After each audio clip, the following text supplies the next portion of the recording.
always hung out with dudes that was 10 years older than me. See, I'm not like these dudes that's running around that's hanging out with the younger boys. If you look at the pictures, even still, most of the pictures I'm in, the dudes is like 10 years, everybody's 10 years older than me. So when I was that age, I had grown men putting guns in my hand. Putting guns in my hand. Like, you got to understand something. Everybody know about Hassan Campbell. This is Poppy we talking about. What's the difference? This is the same. The difference is anybody that knows Poppy, I was the one that was raised by B.O.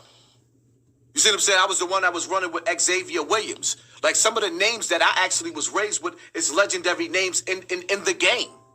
I came up with some of the most elite, dangerous niggas in New York City. And it wasn't a beef that I wasn't involved with, even with the Sex Money Murder beef with B.O.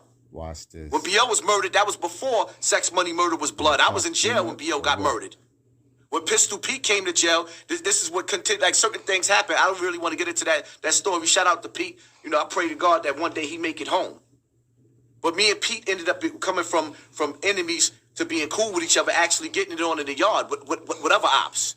Really? Because it got to the point that that's all we had was us. At one point in time on Rikers Island, it was me, Pete, Xavier Williams, Eric Bennett, Uptown. You send what up? It was elite niggas with each other.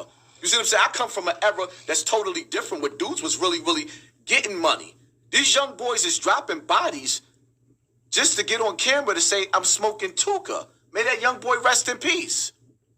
One of the worst feelings in the world is to actually bury your child, and then you hear a car pull up next to you, and they bumping a song talking about they rocked your child's snot box. A lot of people get mad because I started using that slang. That's another thing, too. So, like, you know, I've gotten criticism in the way I covered Chicago. Now, let me give some context. I was disgusted by Chicago. I think people don't realize that.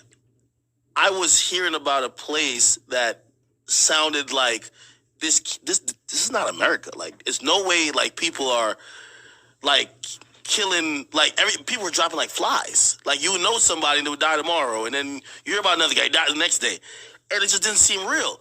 Now, of course, I wanted to just be like, I wanted to make videos and say, this is whack.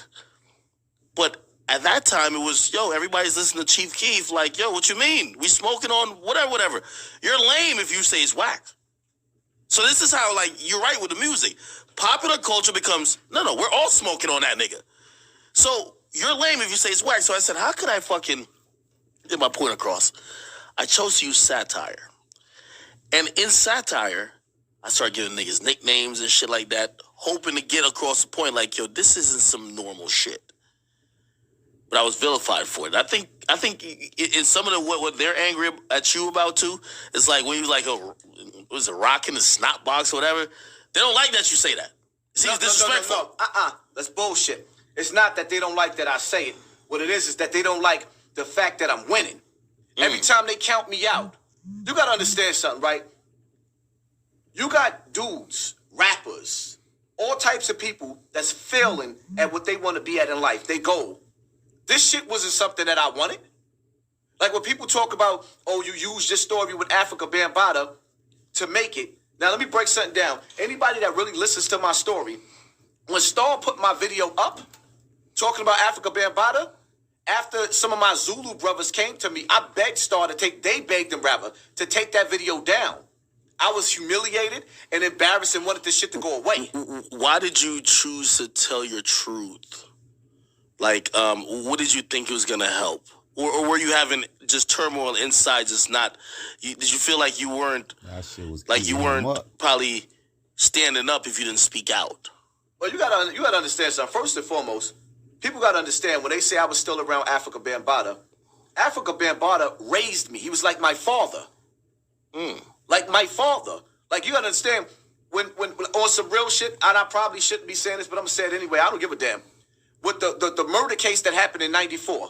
This is where that happened after, like I told you, September 4th, I got locked up. September 3rd is my birthday. September 5th, I was on a run for shooting Max from Trio. September 6th. Wait, hold on. You can say this, right? Yeah. Okay. I was on a run for shooting Max. Okay. Right? That's the first charge I got locked up for with Max. or rather not the first one, but that's on the first like that made me go on a run. The very next day, I was on a run for murder. Afrika Bambaaataa is the one that did the bid with me. So he was locked up for murder too? No, he wasn't locked up, but he should have been locked up. He was my getaway driver. Ooh, Yep, I'm telling you. What he said? He's a pervert.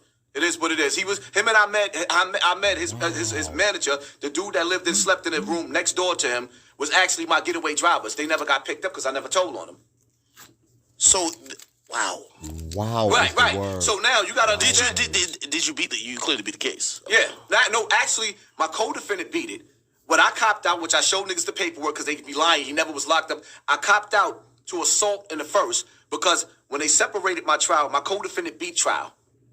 They had less evidence on me. So now all they wanted was a conviction. He beat the murder. He beat the murder. I copped out to 1.5, 4.5. I already had 3 years on Rikers Island. So I went up to Washington and came right back down and came home. And I came home into a war zone. So now I'm coming home. So by the way, and just for clarity, it's double jeopardy. So they can't like, oh, we're bringing it back. I copped out already. So you can say whatever. Yeah, I can say whatever. I copped out already. Damn. I copped out already. So, you know, I did my time for that. And you know what I mean? He could be charged, though. No, he beat the case. No, I'm talking about Afrika Bambaaataa. If you say Afrika Bambaaataa, he could be charged. If you say he was a getaway driver. Yeah, he was the getaway driver. Him and Ahmed. Yeah. Jesus Christ. Let me explain something to you, right?